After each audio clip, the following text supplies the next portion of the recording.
I'm Amy Robach, and this is my story. I am the news anchor for Good Morning America, and I feel so honored to be able to see the world and tell other people's stories.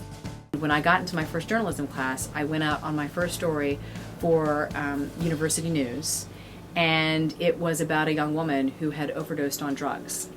And I just drove out to where her address was shown, and her father happened to be there. I went up to him with a camera and a microphone, and I said, I'm Amy Robach, I work for University News, and this story will be seen in every dorm room tonight. If you sit and talk to me about who your daughter was and how she died and the mistakes she made, you could save a life. I absolutely caught the journalism bug in that moment, and I never looked back.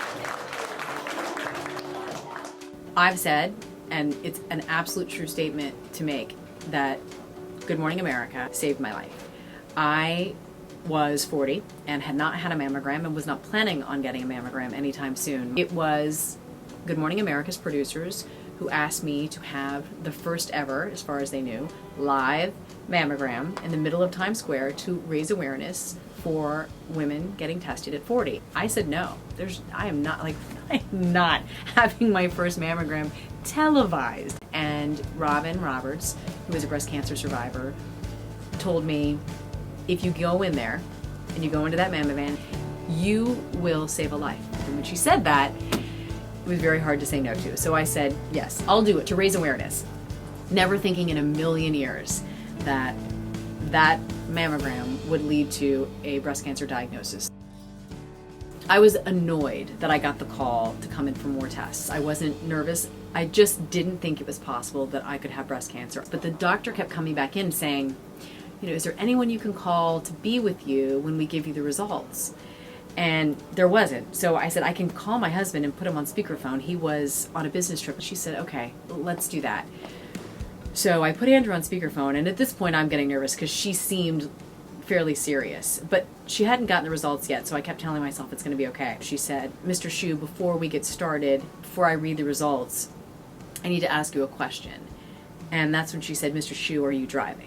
And when she said that, I knew, unequivocally, I knew what she was going to say next, that the tumor that they had found was malignant. The whole time I was standing there saying, I don't need a mammogram, I'm perfectly healthy, I had 2 malignant tumors and positive lymph node.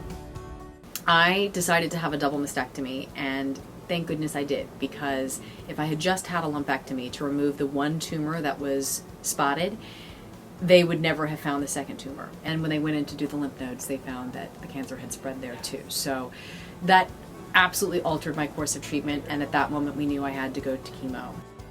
It was really hard writing the book, really hard. I cried when I wrote it and rewrote it and read it. I mean, it was very cathartic.